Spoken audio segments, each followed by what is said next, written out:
Hello and welcome back to the Wrexham Way. Hope you're all doing well and looking forward to today's episode, as today could be a money spinner. We're taking on Manchester United away from home in the FA Cup fourth round. We'll take home half of the gate receipt to this, and fingers crossed, it could be in the millions, and we could do with a bit of money, I must say. Anyway, welcome back. Hope you're all doing well. Make sure you do drop a like on today's video for me and subscribe to the channel if you're new around here, and leave a comment down below for the YouTube algorithm. Plenty of things to talk about today, mostly transfers. Tom, did you actually buy that left winger from Midtjylland for like 1.6 million? I'll tell you in a minute. First things first, since you were last here for the 1-1 draw to Watford, we played 3 games off camera, and we've won 1, drawn 1, lost 1. We lost the one to Swansea, a 2-0 loss at home, which was not ideal. A Battle of Wales, which we unfortunately lost. We drew against Bournemouth. They just seem to be, or we seem to be their bogey team. We get some good results against Bournemouth there. So Escobar and James Jones on the score sheet before we beat bottom of the table Charlton 3-1 with George Alexander brace and an Oliver Street header from a corner. So what it means for the league table is that we now have surpassed our league total points from last season. 44 points we got last season, 30 games into this one, we're on 46. So we're on to winner, you love to see it, we've seen some improvement. And we currently sit 10th in the table with an outside shot of a promotion push towards the end of the season. We just keep hanging in there a little bit. I thought we dropped down a little bit more than we have done, but we haven't. We're still holding on. But the real question, Tom, did you buy the player for 1.6 million? Yeah, I did. Here he is. And you know what? I'm glad I did. I'm pretty glad I've got this guy into the team. Mikkel Jacobsen. Welcome, the 19-year-old Danish lad who's come in from Midtjylland, capped at under 20 level, which is obviously very good for us. And I think does look pretty solid. If you look at things like, okay, crossing and dribbling could be a little bit low, but he's 19 years old, will get better. His first touch is very good. Passing a little bit low could get better, but technique is good. His mentals, I think, are very good for his age, and his physicals are decent too. 15 pace, for example, and all of this is only going to get better because he's 19 years old. He is more of a left winger, and we don't necessarily play with a left winger. We play at the moment with a left midfielder. But I'd like that to change. I'd like in the future us to move to more wingers as opposed to actual left midfielders. It might not be just quite yet, but it might just be the left-hand side of the pitch. You never quite know. We'll work it out at some point, but I'm feeling pretty happy. Importantly, the coaches rate him as a championship standard player right now with Premier League potential, and I think that is really important. He also comes in as, I think, the record transfer fee. Didn't actually get a message about it, but at least since I've been at the club, this is the record transfer fee we've paid for a player. And you might think, Tom, 1.4 million is quite a lot of money, but don't you worry about it. I'm doing the football finance thing and amortising it. It's not with his contract, but with other players we have in the team with Premier League potential. Now, I've got a post-it note full of information here that I've made in between episodes. I've looked at the club, at all the players that we've got, where it actually says Premier League potential, and we have 7 of them. Of players that we own in the first team, Carlos Escobar, Adam Thomas Parry, Mikkel Jacobsen, Martin Stratura, which I can't quite say fluently just yet, but I'll get there, and Paul, all of these guys have Premier League potential. If we jump into the under-23 teams, Fabian and Bobo Baldi, they both have little notes on their profiles that say Premier League potential. The other players, who are also 5-star potential, it just says could improve a lot in the future. So we don't quite 100% know yet, but given that these guys have got Premier League potential and they're quite far down the list, I'd like to think that these guys will also have Premier League potential. You never sort of know. But of these 7 players that I've got down on my list, obviously Jacobsen is the most expensive at 1.4 million. Statura we bought for £100,000. Paul we bought for £500,000. Manharis we bought for £325,000. Bobo, obviously our youth academy. Adam Thomas Parry came on a free, and Escobar came on a free. If we add up all their transfer fees and divide it by 7, technically, we're only paying £325,000 per player. So I'm going to justify the 1.4 million on this guy by saying, no, we only spent £325,000. That's how I'm going to justify it. So now I've got that out of my system, I feel much better. Also feel much better knowing that we've got 7 players with Premier League potential in our team. That bodes well for the future. So obviously with that transfer, the finances took a little bit of a hit. As you can see, 6.4 million in the overall bank balance, and it will slowly start to go down this season to £4 million or so, which is pretty decent for us. It will go back up once we get sponsorship money. I'd like to think we'll have 3 or 4 million to spend next season.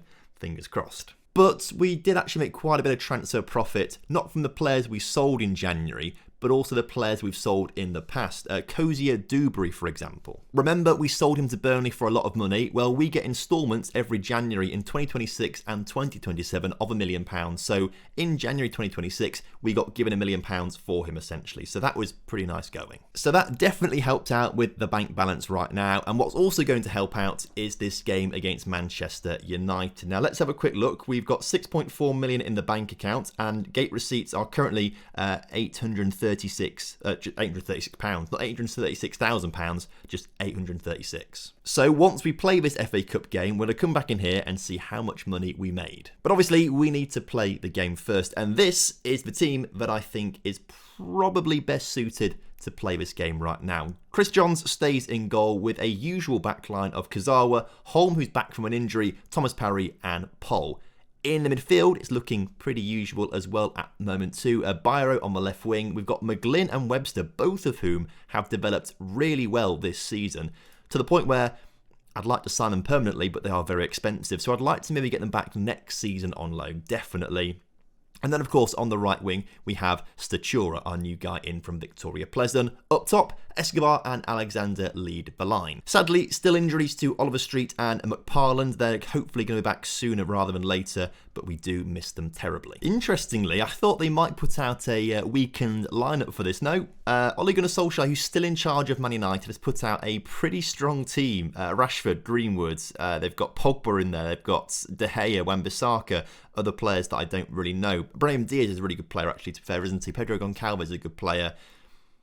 Yeah, it's a good team. Good news for us, though, it looks like it is a packed-out stadium, though, which is great for the money. You'll love to see it. Anyway, kickoff is upon us here today, and I think this game is maybe a little bit more of how long can we last, as opposed to could we take them to a replay. I don't think that's quite going to be the case, particularly with this level of team they've got out at the moment, as Rashford, 6 minutes in, gets his 11th of the season. But we're here for the big occasion. We're here for a day out, which is maybe not the way we should be thinking about it. We are a championship team with aspirations to be a Premier League team at some point in the future.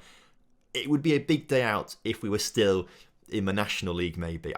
Maybe we're thinking about this the wrong way. I mean, it's only 1-0 at half an hour. I feel like that's a pretty decent achievement against a Man United team who routinely do very well in Football Manager.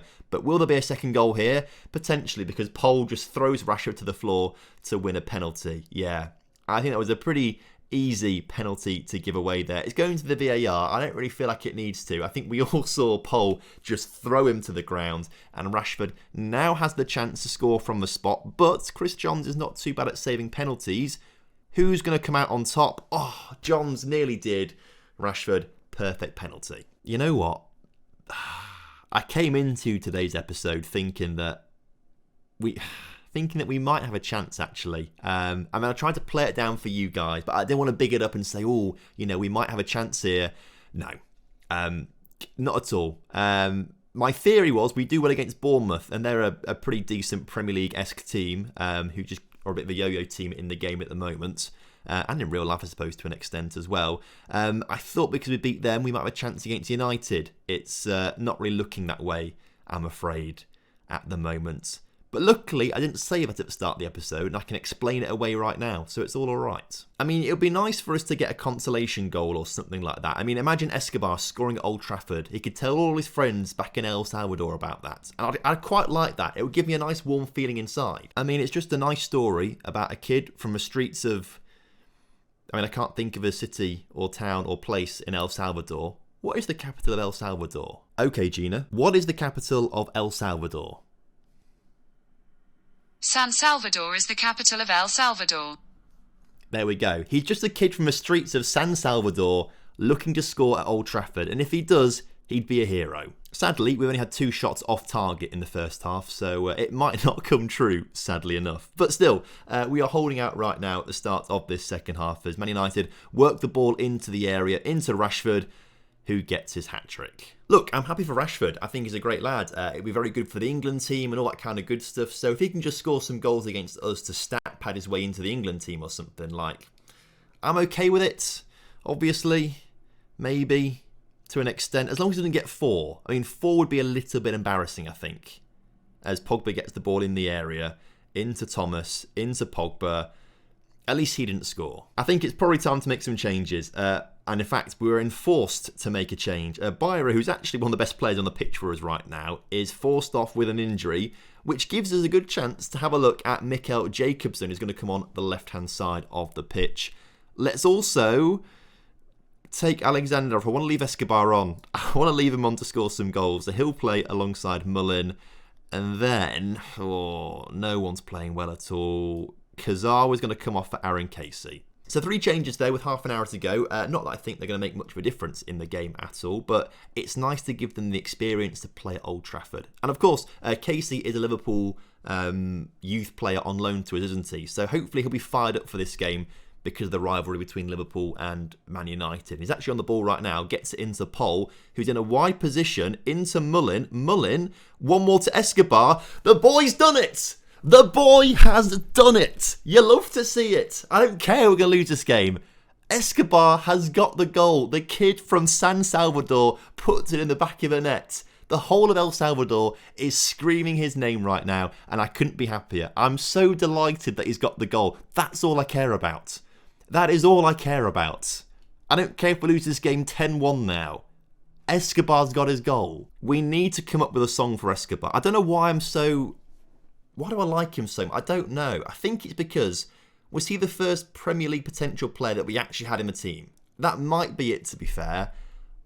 And also the fact that he was Premier League potential, but came to us on a free transfer. That's also, like, he had no club at all. He was unattached. I just think the whole situation of us grabbing Escobar, he just randomly came up on a scout report. He's from El Salvador, Premier League potential, the first one at the club. I just think it all makes sense to me.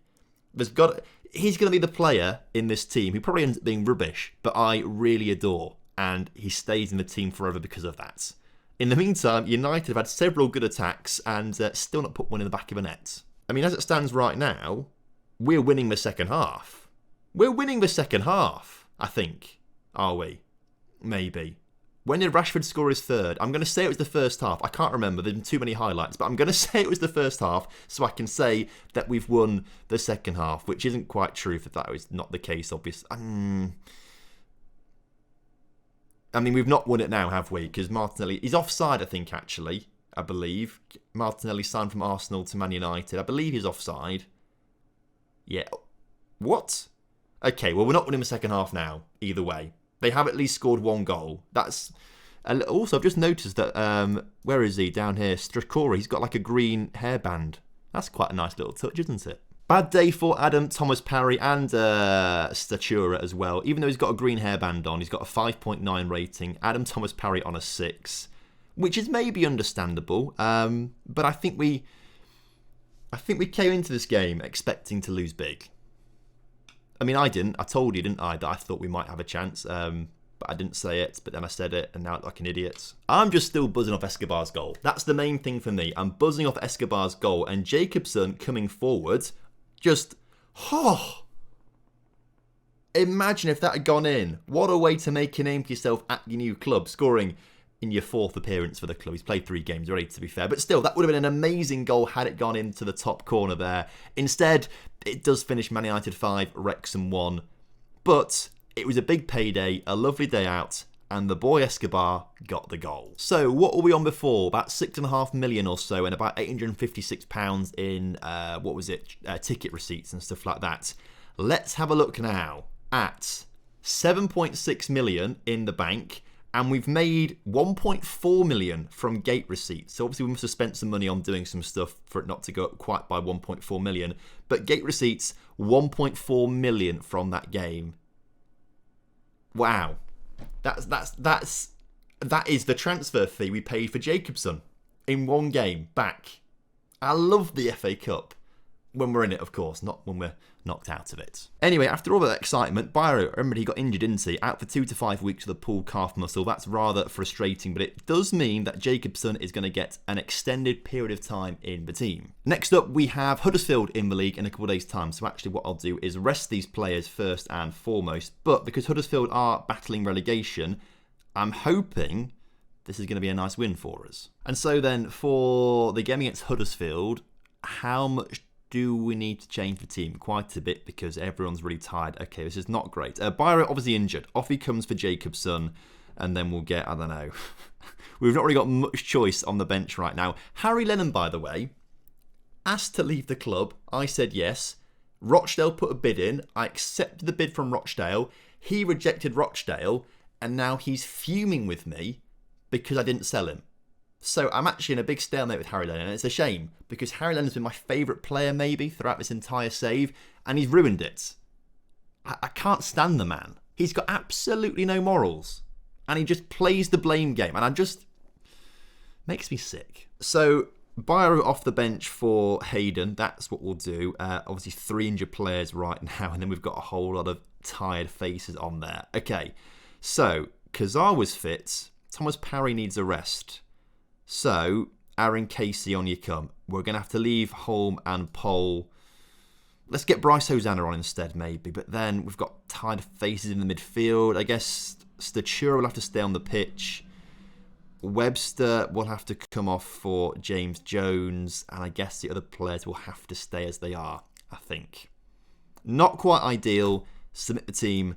Let's go to it. So, as kickoff is upon us here today, fingers crossed we get a decent result to bounce back from the loss to Man United, but also do well in the league too, as Statura has been put forward into the area, cuts back into Bryce Hosanna, really should have put it into the middle, but didn't really have a chance to do so. Now does James Jones into the bottom corner, and in the first 90 seconds of this game against Huddersfield, we're back to winning ways temporarily, at least for the rest of this game. We'll see how it goes. I'm not going to jinx anything, but James Jones gets the goal, left free and open in the middle of the penalty area there on the penalty spot, and can just tap it away easily at the near post. James Jones has probably been the most influential player in this save so far, I would say. He's been here every single season and played a big part in every single season. So I would say it's Harry Lennon or Paul Mullen, but they've really dropped off in the past, well, this season in particular. Last season for Paul Mullen, this season for whatever he's called, Harry Lennon. I don't care about him anymore. James Jones has been integral every single season. So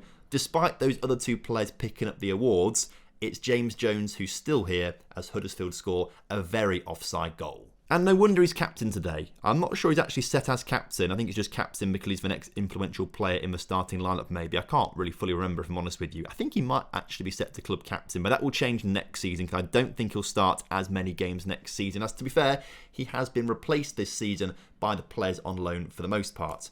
Either way, corner coming in from Kazawa into the middle, onto the head of Casey, who puts it over the bar. And so as the rest of the first half is tipping away, we're up to the half-hour mark in this game. I must say, I feel like we are in control.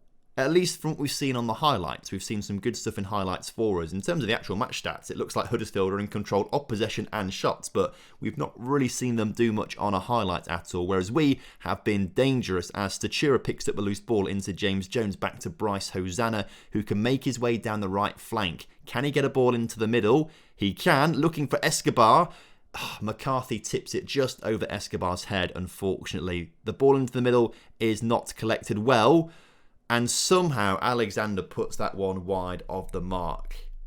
I'll be honest, I saw it in the comment section a while ago. He always seems to miss some sitters or easy chances to put a ball on target.